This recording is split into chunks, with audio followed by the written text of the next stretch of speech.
And we're just picking up from last week when we looked at the first 11 verses. Isaiah, from chapter 39 to chapter 40, there's a definite change in his ministry. To chapter 39, everything was, I say everything, there are some little glimpses of some truths that come out in Isaiah 40 to the end, but generally through chapters 1 to 39, it's about Israel's great neighbour, Assyria, and the difficulties that the nation Israel will have with her, and that how at the very end we find in those chapters 37, 38, 39, how the Lord undertook and delivered Israel in a marvellous way. And in chapter 40 it completely changed. Assyria hardly gets a mention, and now it's another enemy that comes on the horizon. An enemy that's not going to rise up for another 150 years after Isaiah has spoken. That nation was Babylon, and that great nation that she said of herself, she sat as a queen upon the waters and ruled the nations. Isaiah is speaking of something that's going to take place 150 years later, and yet he's speaking of it as if it's actually taking place when he's writing down what God has given to him. It's an astonishing account that he gives. And so from chapter 40 through to the end of chapter 36, we find some wonderful, wonderful things. But in those first 11 verses, Isaiah sets out the greatness of God. We have that song that we sang. I did wonder if Beth and Phil and the team would pick up on one particular song, How Great is Our God, because that's exactly what Isaiah does in chapter 40. Rather than talk of the great difficulties that Israel would have as a captivity, a people who would live in decades in captivity, in slavery. They would live under isolation. They would live in fear and torment. They would feel that God has forgotten them. God, at the very outset, 150 years before they're captured, tells them of their deliverance. And that's what God is like. And so what he says, no, look, I want you to understand how big God is. It's a wonderful account. And so maybe some of you have listened to that one sermon or DVD, I forget his name now, Louis Giglio, I can't quite remember his name, where he talks about the stars. And he'd come across this one star, and he goes from the sun to another star, to another star, to another star, ever getting bigger, these stars. And then he comes to one which in the English language is called the Big Dog. It's that big. That's the name of it in English. It's something, I forget the Canis something is called. The Big Dog. And he said from that day on, he stopped telling God what to do in his prayers. Because that star was so big. How big is God in your life? How big is he? How great is our God? Last week we looked at it, and we found out that he's all-powerful. He is ever faithful, and he's forever tender. And so in those brief 11 verses, we have the nature and character of God. All-powerful, ever faithful, forever tender. We sang one of the songs, wasn't it? Or I quoted from it in regards to his faithfulness. I change, he changes not. No change, Jehovah knows. And so we look at some of the things that he picks up. He expands, from verse 11, he expands upon the bigness of God. And so he said, no, I want you to understand how big he is. He measures the waters in the hollow of his hand. That's how big he is. The strange thing is, just a verse before, he says he will gather the lambs in his arm. And so we find with God this bigness about him. He holds the waters in the hollow of his hand. He spans, or he measures the heavens with the span of his hand. Normally a span is around about 9 inches. We call it a hand when we measure horses. I remember an old friend of mine that we grew up together. His father kept dogs, he kept dogs. And his name today follows his father, Die Dogs. It's typical Welsh Valley. Die Dogs, they always call it. And then just on Boxing Day, he was involved in the hunt, and we were walking down the road, just coming down through Blackhawk Lane, and there is Dad, council worker normally, on the street, shoveling tar and all the dressings on the road. And there he is with his horse, at least 17 hands, a hunter, huge thing. A hand. And he got his horse big, he can measure the heavens with the span of his hand. And yet he says in chapter 42, I will hold your hand. It's a paradox that's going on there, isn't it? In the New King James, in verse 12, it talks about he calculated the dust of the earth in a measure. I looked up this word calculated. He holds the dust of the earth in a measure, in a beaker. That's how big God is. He weighs the mountains and the hills in the balance of his hand. He weighs them. That's how big is God in your heart? Because he is speaking here to a people that have lost their vision of God. Even though it's 150 years ahead, he knows the end from the beginning, and he's speaking to them and saying, no, look, I want you to understand this. I'm big. I'm big. And so he goes on. Verses 15 to 17 says this. The nations are as a drop in a bucket. They are as nothing before him. Counted less than nothing, they have become, or they are worthless. Now we must, you see, you've got to remember what he's talking about here. This same God so loved the world that he gave his son. It's not talking in a belittling way of the nations in the sense of that he doesn't care about them. No, he's talking about how big he is. The nations are as a drop in a bucket. Just a drop, that's all, in a bucket. They are nothing before him. They are worthless. In verse 16 it says, there is no altar sufficient. Not even the trees of Lebanon are sufficient for the altar that will satisfy me. Not even the beasts of the field and of the woods and trees and mountains are big enough to make a burnt offering to me. How big is God in your life? He's so big, see. He's so big. Verse 25 says this. To whom then will you liken me? Or to whom shall I be equal? Says the Holy One. Lift up your eyes on high and see who has created these things, who brings out the host by number and calls them by name, by the greatness of his might and the strength of his power. Not one is missing.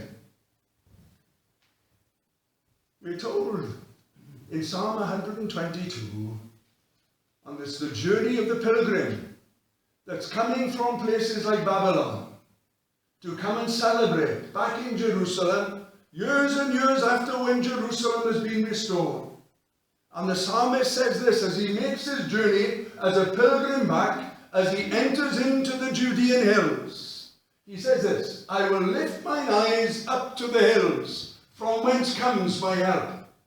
And there's many a theologian that says, well look, the help doesn't come from the hills. In actual fact it does, because Jerusalem, the dwelling place of God, is up in the hills.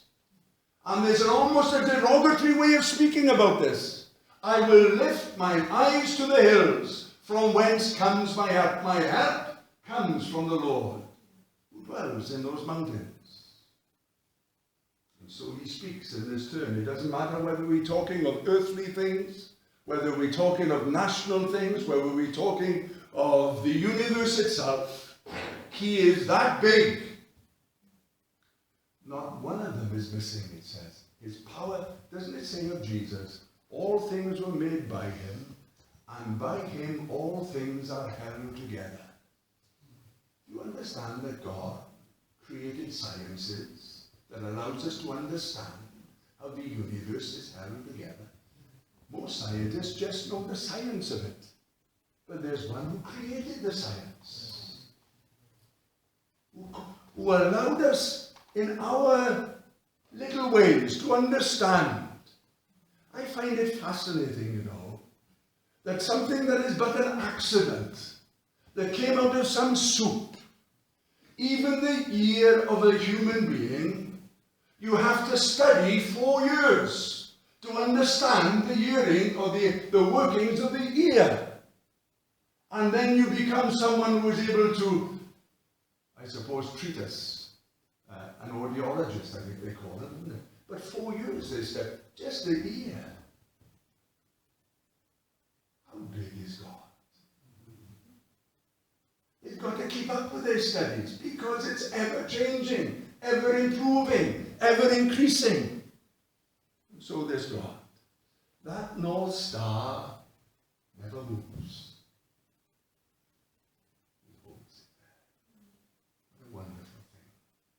How big is God? How great is our God? Sing with me. How great is our God?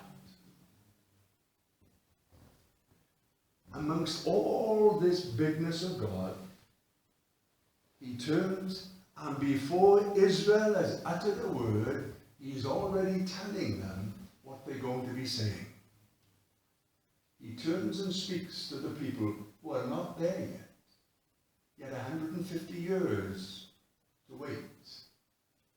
And yet he turns to them and says in verse 27, why do you say, O Jacob?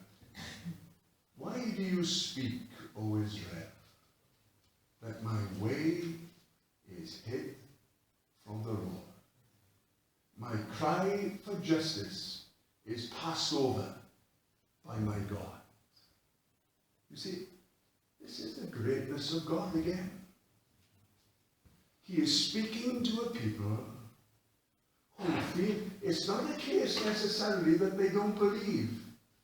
It's a case that they feel that God doesn't know, that God doesn't care. We have it, don't we, in the boat that Jesus went out with the disciples with, and they said, don't you care that we're perishing? And here he is speaking, expanding upon his greatness, upon his bigness, and he turns and says to Israel, listen now, why are you speaking like this? That your way is hidden from the Lord. Even Isaiah in chapter 45, I think it is, he turns around and says personally, remember W.J. Morgan preaching this, thou art a God that hides yourself. You're a God that hides yourself. Here God speaks to them before they've even uttered a word. Why do you speak like this, Jacob? Why on earth are you speaking like this, O Israel? That my way is hidden from the Lord, and my cry for justice is ignored by God. They live. By the time they come to this point of deliverance, they would have lived in Babylon for decades. Absolute decades. It would have been normal for them to be captive, to be slaves. It would be normal for them to live in the way that they were living, isolated, fearful. When we go through the chapters that follow between now and 48, that's not the year 48, it's chapter 48, you find the number of times that God says, fear not, don't be afraid. Why would they say that then, unless they were afraid? And he keeps on telling them, don't be afraid. So we find in this, why do you say I don't know? Why do you say I don't care? Have you not known? Have you not heard? That the everlasting God, the creator of the ends of the earth, he neither faints nor becomes weary.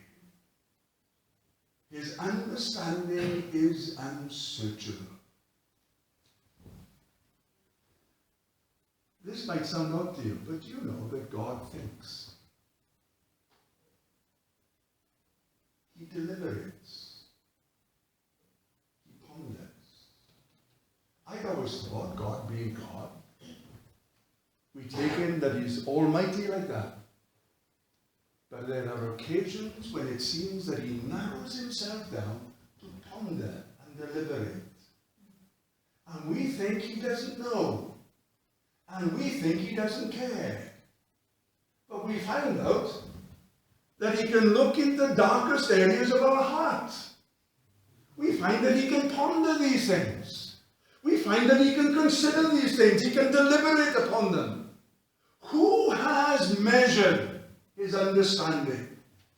His ability to discern within the human heart? Have you not known? Have you not heard that the everlasting God, the creator of the ends of the earth, he neither faints nor becomes weary? A pilgrim that's walking up the hill towards Jerusalem, he still can't see it, see, walking up the hill. You've got to get on top of the hill first before you can't see Jerusalem from what I gather until you're about 2 miles away. You can't see it. It's up in the hills. And he's walking up the hill. I will lift mine eyes to the hill. From whence comes my help? My help comes from the Lord.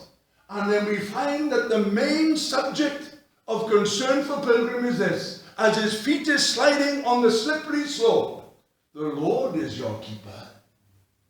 The Lord shall keep you. When it says the Lord is your keeper, it's a wonderful little term, you know. He talks there, he shall neither slumber nor sleep. You know what it says about the Lord is your keeper? Do you know what that word is? The Lord is your eyelid.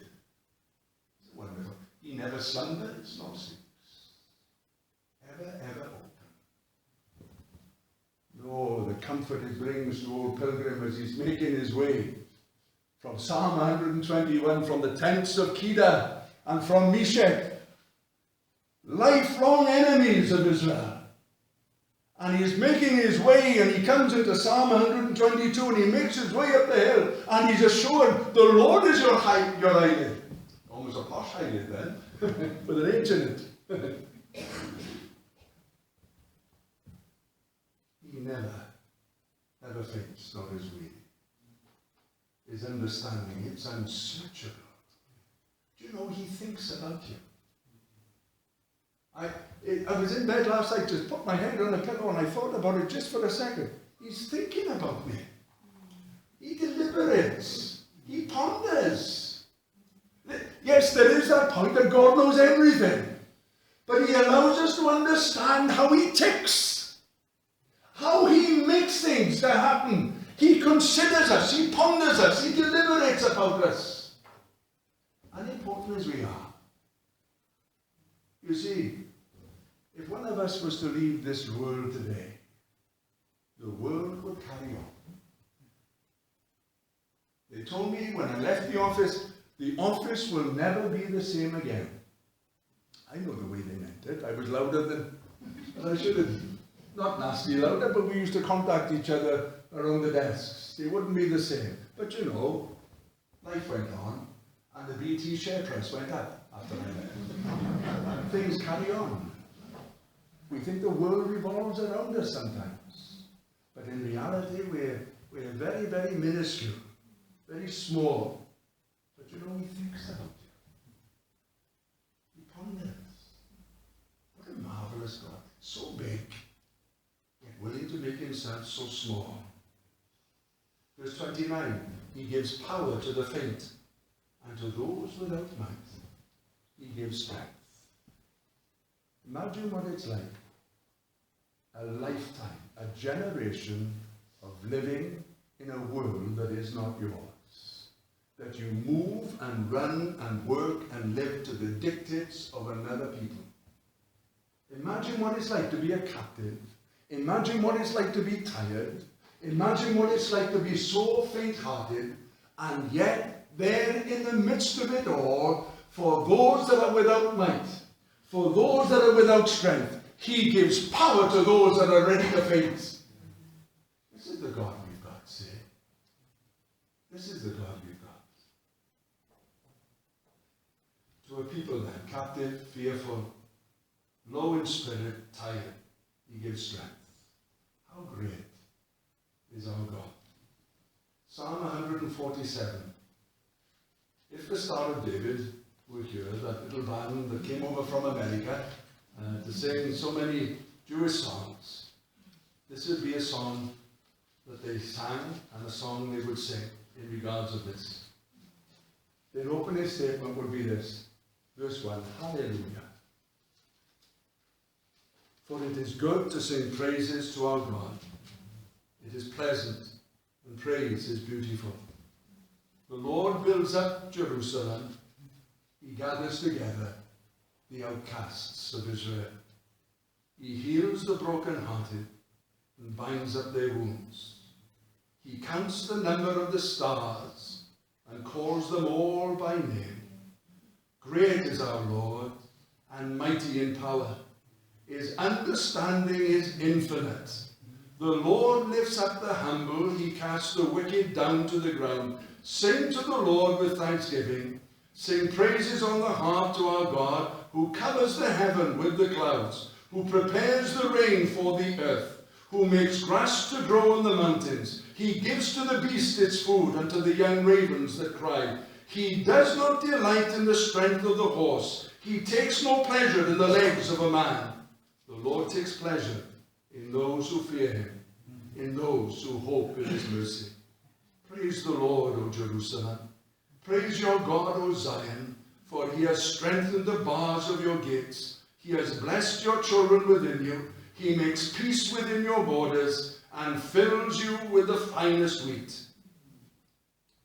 How big is God? How great is our God? I wish we had, no offense now, but like Paul will agree with me. I wish we had the Star of David behind me now to sing that right now, Paul. You got a CD for him. See, the only one who got a CD for him as far as I know. And they sing that song, Psalm 147. Oh, how great is our God. Do you love him? You love him. You want to give your heart there. He's so, so big. He's all so powerful that he could strike terror into the strongest heart that's here. And yet, he turns and says, listen, I will hold your hand. That's the type of God we've got. It's a wonderful thing to have a big vision of God, you know. A big, big vision.